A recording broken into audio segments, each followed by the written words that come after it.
The Silence of the Farm, March 1922. Deep in the heart of Bavaria, Germany, lies a small, isolated farmstead known as Hinterkaifeck. It is a place of quiet labor and rigid routine. But for several days, the farm has fallen silent. No smoke rises from the chimney. The mail has gone uncollected. The schoolhouse notes the absence of young Chilia. The neighbors are uneasy. On April 4th, a search party decides to investigate. They expect to find a family sick with the flu, or perhaps a simple accident. What they find instead will haunt the German psyche for over 100 years. 6 bodies, 1 murder weapon, and a mystery that defies every logical explanation. To understand the horror of Hinterkaifeck, we have to look at the week before the massacre.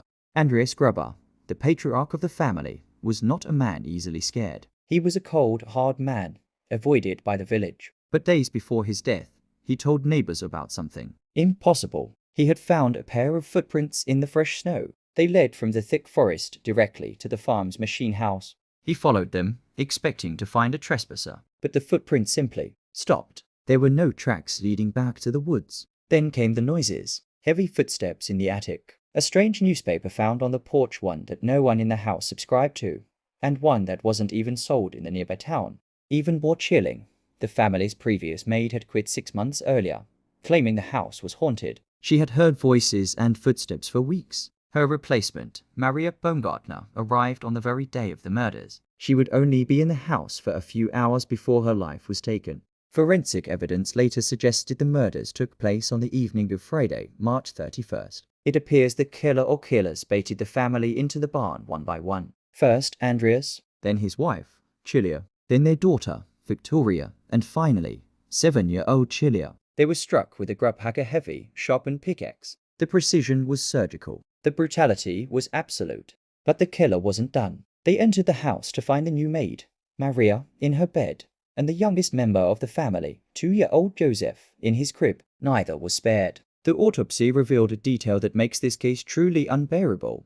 Young Chilia didn't die instantly. She remained alive for several hours in the dark barn, surrounded by the bodies of her family, pulling out tufts of her own hair in a state of shock before finally succumbing to her wounds. Here is where the story shifts from a crime to a nightmare. The search party discovered the bodies on Tuesday. The murders happened on Friday. For 4 days, someone was living in the Hinterkaifeck farm while 6 bodies lay cooling in the barn. Neighbors saw smoke from the chimney throughout the weekend. Investigators found that the cattle had been fed and the cows had been milked. The kitchen had been used to cook meals. The killer had even made themselves comfortable in the beds. Why? Why stay in a house of the dead? Why care for the animals? It suggests a killer who didn't just want to murder the Grubbers, they wanted to be at Hinterkaifeck. They were watching, waiting, and finally, they simply moved in. Who could do this? The police interviewed over 100 suspects. They looked at Lawrence Littenbauer, a local man who had a complicated, scandalous relationship with Victoria.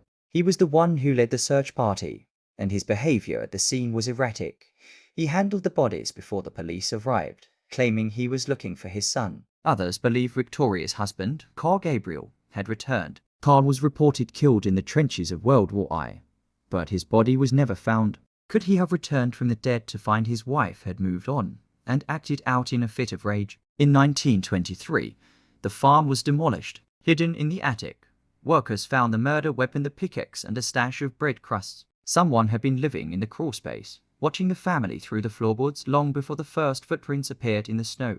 To this day, the skulls of the victims are missing, lost during the chaos of World War II after being sent to Munich for psychic examination. The farm is gone, replaced by a simple stone memorial in a lonely field. Hinterkaifeck remains a reminder that sometimes the things that go bump in the night aren't ghosts. They are something much worse. They are people who are watching you, waiting for the snow to fall, so they can leave footprints that led only to your door.